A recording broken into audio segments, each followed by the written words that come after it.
Panorama group, जो सोचता है वो करता है। परिवारवाद के आरोप लगाने वाले अभी खुद ही चारों तरफ से नंगा है इस मामला में।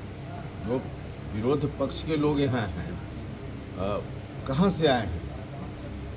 तेजस्वी यादव जी की खुद की क्या, उनका खुद का क्या योगदान है समाज के प्रति, राजनीति के प्रति? उनके पिताजी ने जो कुछ भी किया, तो पिताजी की विरासत के आधार पे जिसका अपना कुछ नहीं हो, वह राजनीति में दावा कर रहा है और दूसरे के ऊपर आरोप लगाएगा, ये कैसे चलेगा?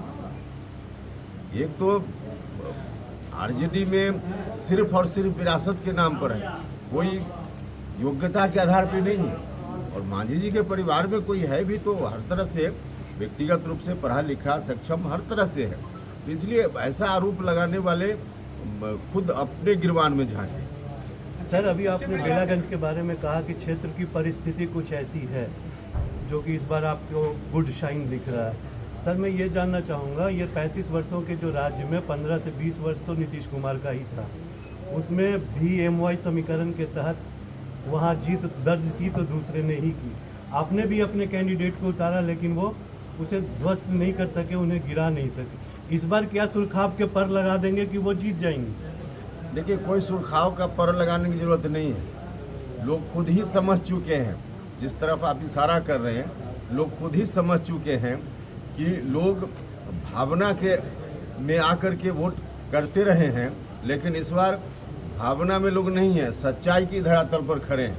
इसलिए लोग ही, आप जिस MY समीकरण की बात करते हैं, हम उस तरह के भी कुछ गांव में गए जहां के लोगों ने हमारे कहने से पहले ही खुद ही कहा कि अब इस बार हम नहीं सुनने वाले हैं उनका, अब इस बार हम लोग काम करने वाली सरकार को वोट देंगे।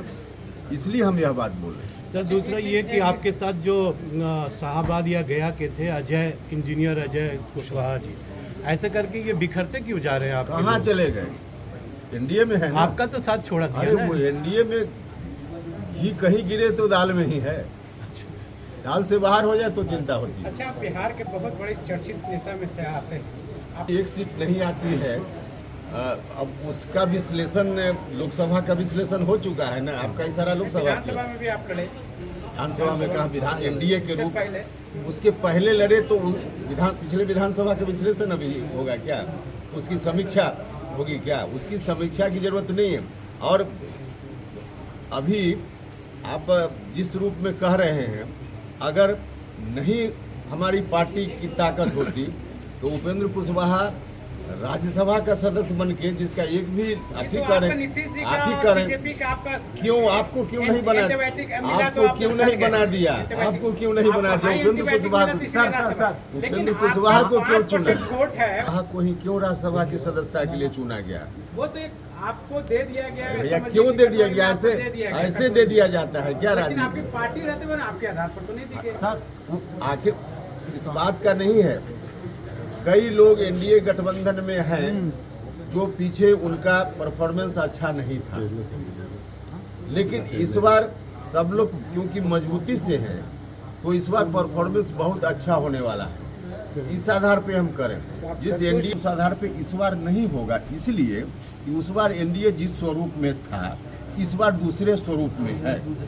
पिछली बार एनडीए को हराने में हम लोग लगे हुए। तो आपको लगता है कि मांझी जी को एक रिजर्व सीट से नहीं लड़ना चाहिए, उनके परिवार को नहीं लड़ना चाहिए, वो जनरल सीट पर लड़े? नहीं, ऐसा नहीं। देखिए, जो समाज की सच्चाई है, जो समाज की सच्चाई है, उस सच्चाई के आधार पे ही प्रोविजन बना है, कानून बना है।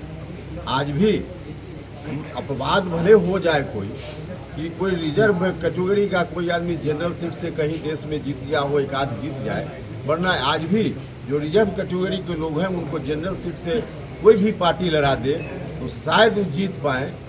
हमको इस पर डाउट है, और नहीं जीत पाएंगे, अपवाद छोड़ दीजिए, इसलिए उनके लिए रिजर्वेशन की जरूरत है।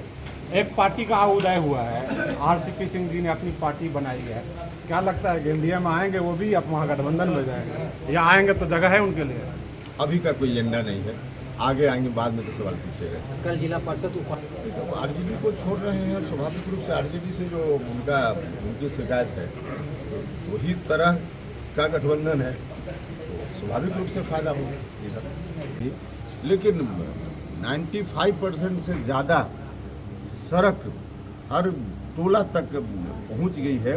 सीधे वहाँ लोग उसको देखते हैं, उसका सदुपयोग करते हैं, तो लोगों में काफ़ी खुशी इन बातों को लेकर है। इसलिए सब लोग एनडीए के पक्ष में हैं। हम इसी के आधार पर दावा कर रहे हैं। तो आपको सवाल हो तो आप पूछिए।